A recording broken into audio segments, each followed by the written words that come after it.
Pode ser que eu fale alguma coisa que não... Foi áudio? Gravando. Reginaldo Nunes, take 1.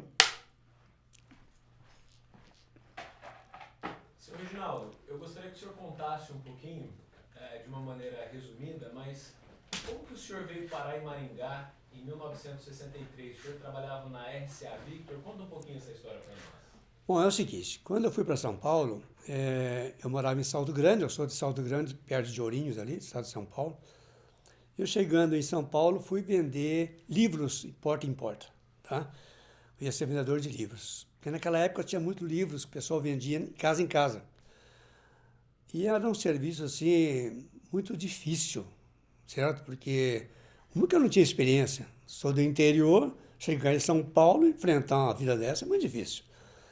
Mas, levando assim, encontrei com um amigo meu que trabalhava na RCA Victor. Aí ele me apresentou para o chefe dele lá e o pessoal me ofereceu um trabalho de office boy.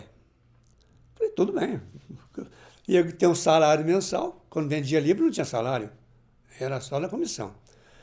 Bom, eu entrei na RCA, fiz um trabalho bom na RCA. O pessoal da diretoria viu em mim assim, um futuro. Me colocou no parte do departamento de divulgação, que era divulgar os discos. Como que ia divulgar os discos? Enviando para as emissoras de rádio do interior.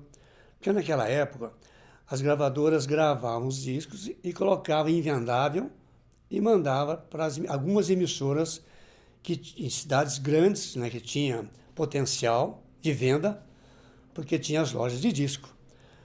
Foi quando eu conheci, então, o pessoal da Rede Paranaense através do Samuel Silveira, que é o presidente da rede, que naquela época tinha 14 emissoras de rádio. Tá? Rede Paranaense de Rádio. Rede Paranaense de Rádio, que passou, e lá em São Paulo, depois transferiu para a Rede Nacional de Divulgação. Por que Rede Nacional de Divulgação? Porque nós começamos a angariar mais emissoras de outros estados, porque nossas emissoras, toda ela era do Paraná. Certo? As 14 emissoras eram do Paraná. Bom, então o que eu fiz? Comecei a entrar em contato com eles e tal. E o Samuel me convidou para ficar em São Paulo para trabalhar com ele. Eu fiquei meio assim, né? Porque saindo da RCA, que era uma multinacional, para um grupo que eu nem conhecia, nem sabia, nem sei como é que funcionava a rádio, nem sabia. Aí me chamou, tal, fui lá, aceitei a proposta dele e vim a Maringá. Isso eu vim em 63, no início de 63, março de 63. Cheguei aqui, nossa senhora, estranhei demais, porque Maringá naquela época era muita poeira, não tinha asfalto, era tudo assim, uma cidade completamente diferente, mas uma cidade bem planejada e que a gente via um futuro na cidade.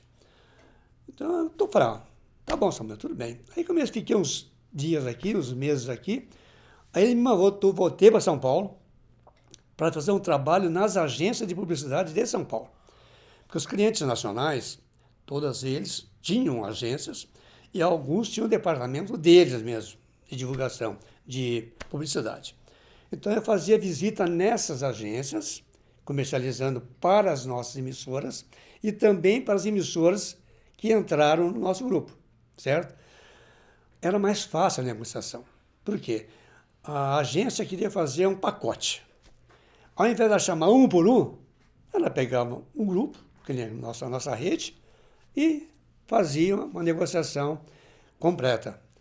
Primeiro que o custo era menor, porque ele fazia um pacote, para ele seria menor, e para nós era bom, porque nós tínhamos um pacote de todos, né, todas as emissoras. A gente ganhava de todas as emissoras. Bom, aí fiquei lá até 71 mais ou menos, 72, indo para lá, para cá, né? Via para Maringá, voltava para São Paulo, vinha para cá, levava para lá. Nessa época tinha as novelas, né? Colgate Palmolive, tinha Jesse Lever, que eles faziam aquelas novelas, radionovela, né? Que tinha uma audiência violenta, Direito de Nascer, aqueles negócios tudo, que segurava os ouvintes, né?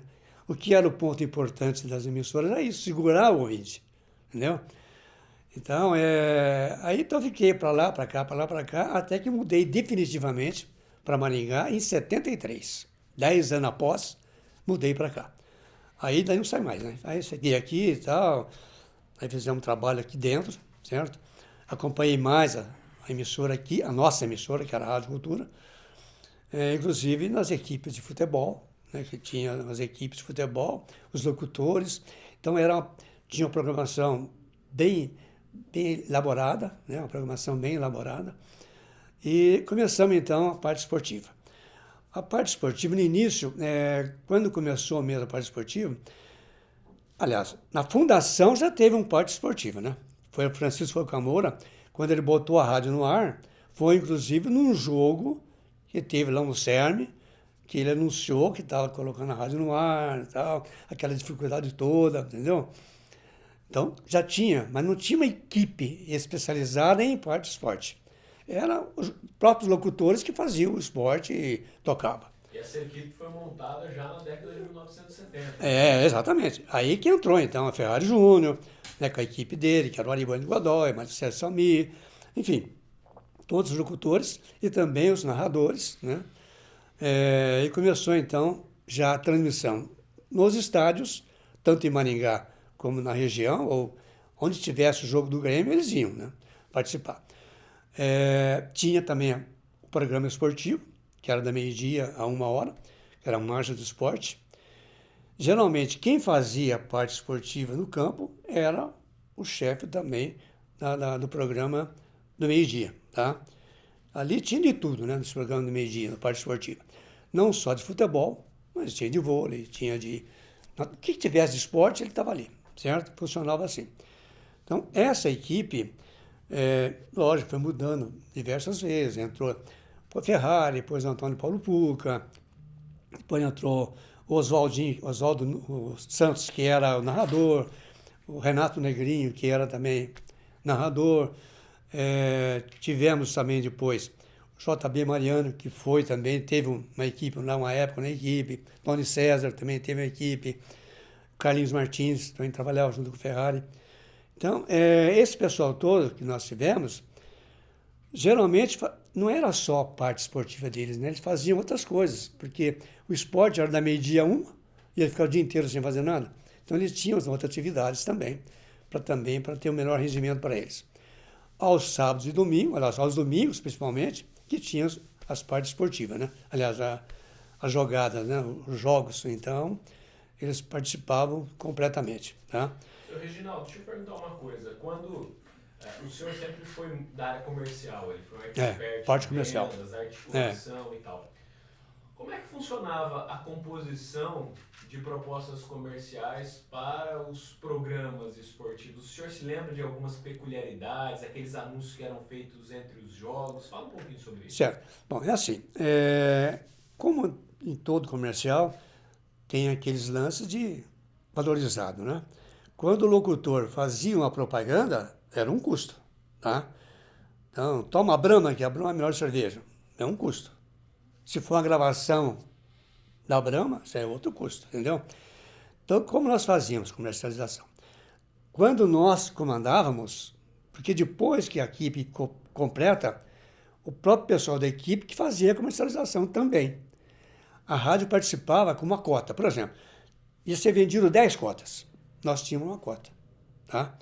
20 cotas. Então, essas cotas vendidas, nós tínhamos participação de uma porcentagem, como era vendido por eles. E a nossa era nossa exclusiva, tá? Esses comerciais valorizados, que era falado com o locutor ou com um narrador, qualquer que fosse um comercial ao vivo, que é o mais valorizado. Até hoje é assim, né? Quando você vai fazer uma propaganda, o que é gravado é uma coisa, o que é ao vivo é outra. Pode ouvir nas rádios de hoje que tem os comerciais gravados e às vezes o locutor reforça o comercial que foi rodado. Esse reforço é pago também extra. Não entra, só se fizer um pacote. Você vai ter 10 comerciais por dia, sendo que 5 vai ser ao vivo. Tá? Vai ser comentado pelo locutor, valorizado pelo locutor. Porque naquela época, como não tínhamos tanta opção, a maior opção era a rádio. O que o ouvinte fazia? Ele acreditava em você, certo? E você falava uma coisa e ele achava que aquilo era verdadeiro, aquilo era excelente. Esse é o comercial, bem feito. Então, o que eles faziam? Eles vendiam as partes dele, nós vendíamos a nossa parte, e a gente não podia conflitar. Eu não podia botar 2 supermercados, por exemplo.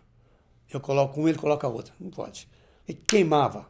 Hoje não tem isso. Hoje faz 10 comerciais e mistura todo mundo. Então, quer dizer, o locutor também fazia uma venda extra ali para você. Isso, fazia uma venda extra. Então, o que acontece? Ele não pulava fora daquele regulamento da rádio, tá? Porque se nós não tivéssemos um controle, aí teria muita maracutaia, né? O pessoal vendia por trás, por frente, assim a gente tinha um controle. Tudo gravado, nós tínhamos tudo gravado. Todos os comerciais que saíam, nós tínhamos a programação gravada 24 horas por dia. Então a nossa rádio funcionava 24 horas por dia. Então tinha aquelas fitas de rolo grandona, né? Aquele Ampex, aqueles rolão desse tamanho, que gravava tudo. Nós guardávamos lá, acho que dava para 90 dias a gravação. Quando tinha alguma dúvida, a gente tinha na gravação e matava a charada, tá, né? Porque lá está tudo escrito, está tudo gravado, não tem como você fugir, certo? Era uma segurança tanto para o chefe da equipe de esporte, como da rádio. Então nós tínhamos um controle rigoroso sobre isso. Porque, na realidade, a emissora de rádio vive de comercial. Como é que era a rixa ou a disputa pelo ouvinte entre as rádios? Porque tinha a Rádio Cultura, Rádio Difusora. que era emblemática, mas a gente tinha a Atalaia, a Difusora. Certo. Como é que era essa disputa pelo público, seu Reginaldo? Bom, a briga era grande, né? Lógico. Agora, a vantagem da Rádio Cultura, primeiro, que ela era mais potente, né? Ela sempre foi a mais potente. Então, tinha uma abrangência maior na região. Como nós tínhamos poucas emissoras no Brasil, no Paraná principalmente, então a nossa rádio ia muito longe. Atingia... Você sabe que eu mandei para você, inclusive, aquelas cartas que veio do exterior. Nós recebíamos cartas da Suécia, da Noruega, de todo lado. Então nós tínhamos essa vantagem, a emissora. E outra, tinha uma equipe que era boa. Nossa equipe era muito boa. Não quero dizer para você que a equipe da Difusora, Atalaia, tudo. Não. A nossa era uma equipe boa, entendeu? E a Atalaia era musical. Então, você queria ver música, você põe na Atalaia. Você queria ver o programa interativo, então você ia para a Cultura, Difusora e depois o jornal. Então a disputa era essa. Os locutores, eles assumiam a responsabilidade de fazer a audiência, porque estava o nome dele também na jogada. E outra, a venda que ele fazia. Porque todos os locutores tinham uma cota para vender dele. Tá? Então, se ele fizesse o negócio bem feitinho, ele vendia mais fácil. E falando em locutores, nós tivemos 2 emblemáticos aqui na cidade. O senhor destacou o Ferrari Júnior e o Puca. Mas tinha o Antônio Paulo Puca. Os dois. Como é que eram essas 2 figuras? Olha, na briga do serviço, eles brigavam muito. Fora disso, ele era amigo. Prova tá que tanto o Ferrari foi vereador, como o Puca foi vereador. Eles eram de emissoras certo? diferentes. Emissoras diferentes. Uma de Difusora, outra de Cultura. Depois o Ferrari, depois teve aquele acidente e tal, foi para deputado, né? E o Puca ficou aqui em Maringá mesmo, ele ficou como presidente da Câmara, foi chefe do Ciretran, então ele era bem envolvido na cidade. E o Puca era um cara bem instruído, né? Um cara estudado, um cara que tinha uma percepção muito grande. A comunicação dele era muito forte e tinha uma voz boa, assim, bem forte, bem forte. E o Ferrari também. Os dois eram. Então, eram duas pessoas que trabalhavam no mesmo tipo de serviço e que lutavam pela audiência deles. Então, a briga era assim. Mas, geralmente, a Cultura ganhava, tá? Tanto quando estava o Ferrari conosco, ou como o Puca, nós sempre ganhamos. Nas pesquisas, né, na época. E o Ari Bueno de Godoy? Ele já era locutor de pista, né? Locutor de pista. Era participante da equipe. O ABG, né? O ABG, o perigoso. Ele fazia parte da equipe do Ferrari. Tinha ele, tinha o Marcelo Sami também, que era da mesma equipe. Tinha o Formigão era o Antônio José. O apelido dele era Formigão. Na época também o Tacílio Cabral trabalhou, Tata Cabral. O Valdir Pinheiro também trabalhou na rádio, junto com eles, na equipe dele. Então, esse pessoal todo, fazia de tudo para ser o melhor. Então não era só a rádio que tinha preocupação. Eles tinham talvez mais preocupação do que nós. Porque se ele não tem audiência, ele não tem venda. Se ele não tem audiência, ele não se propaga, entendeu? Então eu acho assim que os dois nunca tiveram assim, uma briga muito forte. Não, brigar não. A gente fala briga de... Mas eles não falavam mal de um do outro dentro das programações dele, não. Ele podia falar assim, ó, a outra emissora falou isso, mas nome mesmo não falava. E qual a dificuldade? Porque você tem o lado comercial e você também tem a liberdade de imprensa. Teve algum momento que aconteceu alguma situação que um anunciante reclamou com vocês tiveram que encontrar um equilíbrio ali? O senhor se lembra ou não? Não, teve diversos, né? Porque, às vezes, se o locutor ou então um da equipe dele fala alguma coisa no ar que prejudica uma empresa, sendo ela nosso cliente ou não, é prejudicial, certo? Para a emissora. E às vezes tinha cliente nosso lá, que o locutor falava alguma coisa que ele não gostou. E eles reclamavam mesmo. Antigamente a pessoa reclamava. Ligava para o diretor, não liga para o diretor. Então eu ligava para o Joaquim, eu ligava para mim, eu ligava para o Carlos, porque o Carlos é mais administrativo, né? Era mais eu, que era parte comercial, e o Joaquim, que era administrador geral. E a gente tentava, conversava com o cara, ia lá, conversava, às vezes pedia para um repórter ir lá, fazer um AUE, né? Fazer uma entrevista, então jogava confete nele. Fizemos isso várias vezes. O Cassim, por exemplo. O Cassim tinha um problema, era assim, o Cassim ele era muito polêmico. Ele fazia umas propagandas meio loucas, tá? O Cassim baixou as calças, Cassim não sei o quê, essas coisas meio... E aí tem ouvinte que não gostava disso. Achava que não podia falar isso, porque não tinha nada a ver, né? Baixou as calças, mas baixou o preço das calças, entendeu? Era um cara... Então a gente ia no Cassim e conversava com o Cassim. Pô, não faz isso por causa disso. Ele dava risada, né? Porque é o jeitão dele. E fazia um outro jeito. Tinha também o compadre Frederico, que fazia uns propagandas meio... Botava o cavalo lá, um burro, pintava o burro. Teve umas coisas naquela época, pessoal para chamar a atenção na loja dele. E tudo isso ia para a rádio, porque ele era um cliente da rádio, a rádio precisava divulgar isso, é lógico. Então, a gente tinha de conversar com o pessoal, fazer uma... Mas nunca tivemos, assim, muito problema, não. Foi um probleminha, assim, simples. Bom, e aí a gente tem o futebol de Maringá conquistando espaço e tendo destaque, como, por exemplo, na campanha de 1977. Certo. Que o Grêmio vence, o Grêmio Sport foi campeão estadual, né? Como é que vocês trabalhavam isso na rádio? Obviamente, o anúncio ficava mais caro. Você tinha uma audiência maior. Comenta sobre isso. Não, então era o seguinte. Quando ele foi campeão, aumentou automaticamente os custos, né? Da equipe, não nossa era o mesmo. Mas eles valorizavam mais. Por quê?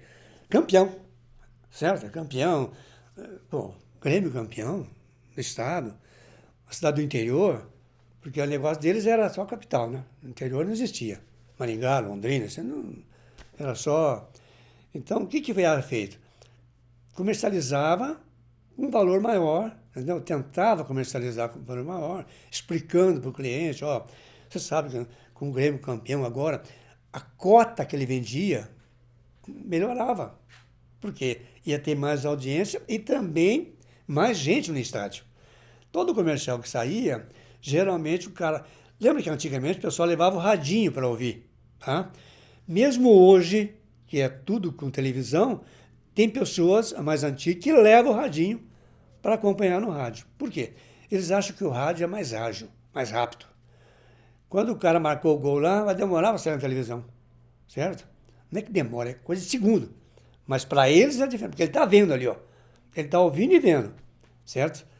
No estádio, né? Quando ele está no estádio. Quando está na televisão, não, porque ele está na casa dele, é diferente, é outra coisa, ele não vai ficar... Então, esses valores que mudavam muito. Então, a negociação era melhor para todo lado, tanto para mim como para a equipe, que também comercializava mais caro, porque valorizou mais. Se a cota custava 100, ia custar 120, pelo menos 20% ao mês, a mais. Então, essas negocinhas, assim, viu, Miguel, são peculiaridades que naquela época era muito importante. Hoje não. Hoje mudou tudo. Hoje é diferente. E montar uma estrutura de transmissão ao vivo, seu Reginaldo? Como é que era naquela Era época? difícil. Era complicado. Porque nós não tínhamos os recursos que tem hoje. Certo? Tinha aqueles VHF, né? O VHF antigo. Dava problema. As maletinhas de som. As maletas de som. Prova tá que no final, mais no meio, quase no final das transmissões, dava problema. Porque era bateria, né? Tinha pilhas. Então tinha de reserva. E o que nós fizemos? Começamos a construir essas maletinhas. Os próprios técnicos nossos, que eram na época o Leopoldo Laderuski, o Chico Camora, que foi o principal, né? Ele foi o primeiro aqui no Maringá, primeiro técnico, certo? Inclusive que montou a emissora. Ele tinha o Chico Camora era impressionante, Miguel. Naquela época, o cara, que nem eles montavam o transmissor, ele montava, bicho. É mole? Que negócio não é fácil, tudo válvula, né? Tudo valvulado. Não era transistorizado, era tudo valvulado. Sabia tudo, conhecia tudo, então era uma pessoa muito dedicada àquilo que ele fazia. Ele era bom mesmo. Então ele criou umas maletinhas mais reforçadas. Fazia essas maletinhas, que depois os outros técnicos também fizeram, né? Lógico. Aí o Leopoldo Laderuski, o Francisco Jaime, que morreu recentemente, esse pessoal também começou a fazer, lógico. Pegou a manha e foi fazer. Então essas maletas que o pessoal usava no campo, aqueles locutores de campo, né?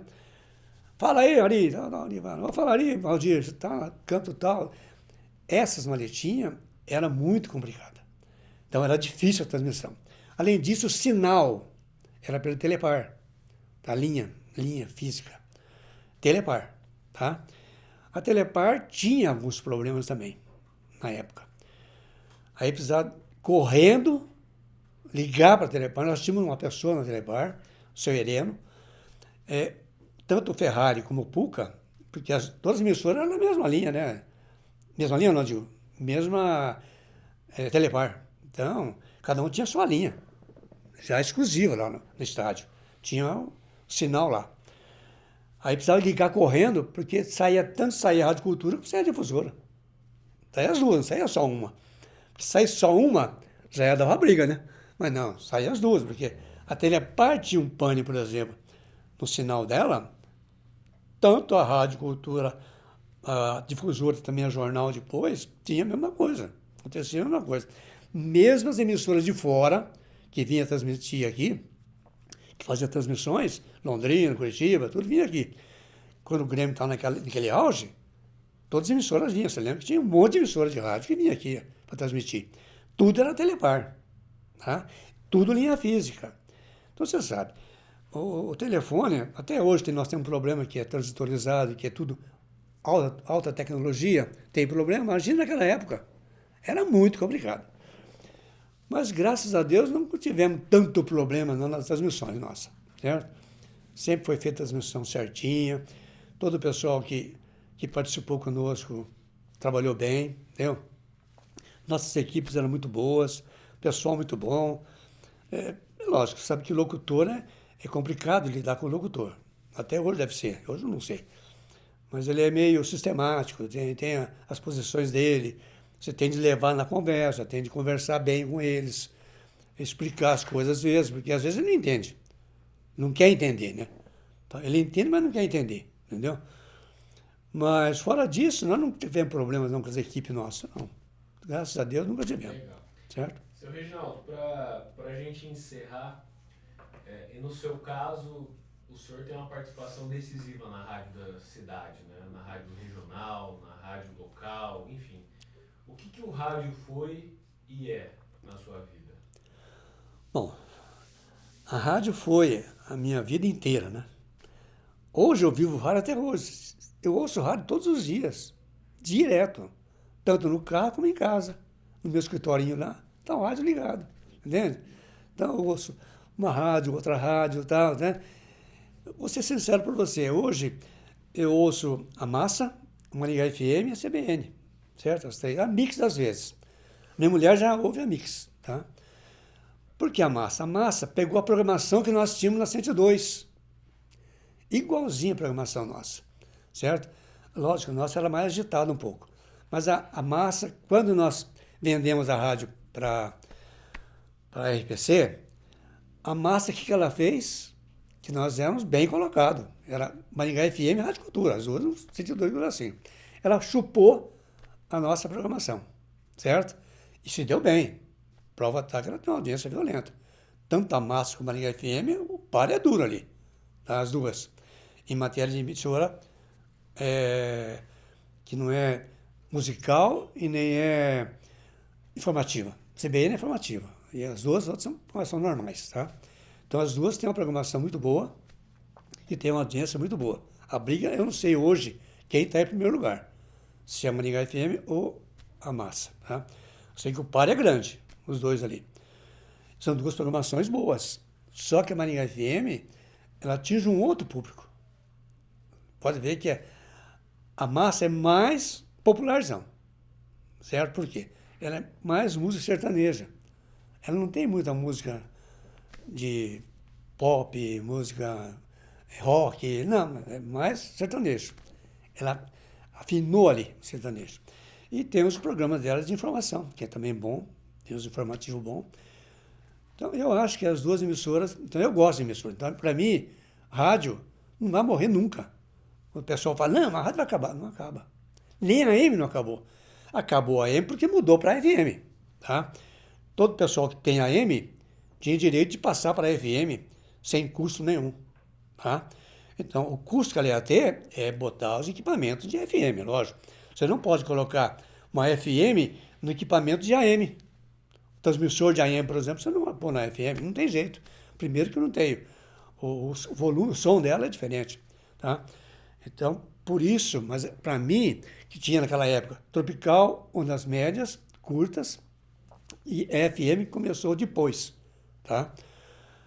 Pode ver que os rádios antigos não tinham FM, só tinha as ondas normais, né?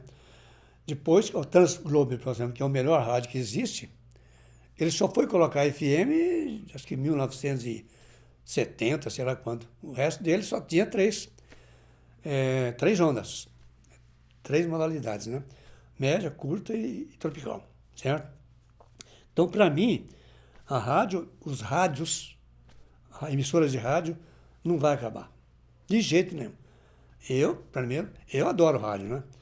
Então, porque eu vivi 48 anos dentro de rádio. Então, 48 anos não é um dia. É a minha vida inteira. Então, eu vivia rádio 24 horas por dia. Se você quer saber, quando eu tinha desconfiança de algum locutor de madrugada, 2 horas da manhã eu estava na rádio. Sem falar nada. Chegava e entrava na rádio. Entendeu? Então, por quê? Você tem que ficar em cima, você tem que viver o rádio. Então, se você pegar a rádio... Hoje não, porque hoje tem os diretores de rádio, hoje tem os gerentes e tem os supervisores que cuidam disso aí. Naquela época, não. Quem cuidava mais disso era eu, por causa da parte comercial. A minha preocupação era a parte comercial. Eu ficava em cima, se o cara não solta o meu comercial, se ele anota lá sem soltar, o cliente pode pegar no meu pé e pode descontar na minha fatura, entendeu? Então, tudo isso nós fazíamos. E quando nós tínhamos os anunciantes nacionais, era pior ainda. Por quê? Tinha que ser enviado, junto com a fatura, comprovantes de irradiação. Então, por isso que eu digo para você, o operador de som de rádio AM, na época, ele era excelente. Por quê? Manja bem. Ele tinha que procurar o disco, que o locutor falando assim, agora vamos ouvir fulano e tal. Ele tinha que procurar o disco. Ele tinha que anotar o comercial que saía. Ele tinha que faltar as vinhetas. Enfim, tudo. Então ele era um cara polivalente. Um cara que fazia tudo. Então o cara era bom. Tinha que ser bom. E tinha os locutores que eram chato. Certo? Rogério Rico, por exemplo, era bravo pra caramba, né? O pessoal falava uma coisa, o pessoal tinha que estar em cima ali, certo? Ariboio do Godoy brigava, Líbano Duarte brigava. Por quê? Porque ele queria que fizesse as coisas como ele queria. Então, o operador trabalhava muito, direto. A Maria Cristina tinha os programas dela também, que era uma audiência violenta. Então, o locutor, ela levava o operador na conversa. Antes de fazer os anúncios de negócio, ela já fazia o cara se preparando, para não dar furo. Entendeu? Então, eu acho que era isso. O rádio era isso. Foi isso. Para mim. Seu Reginaldo, muito obrigado, viu? Foi maravilhoso. Agora a Lírica vai fazer umas fotos do senhor. Bom,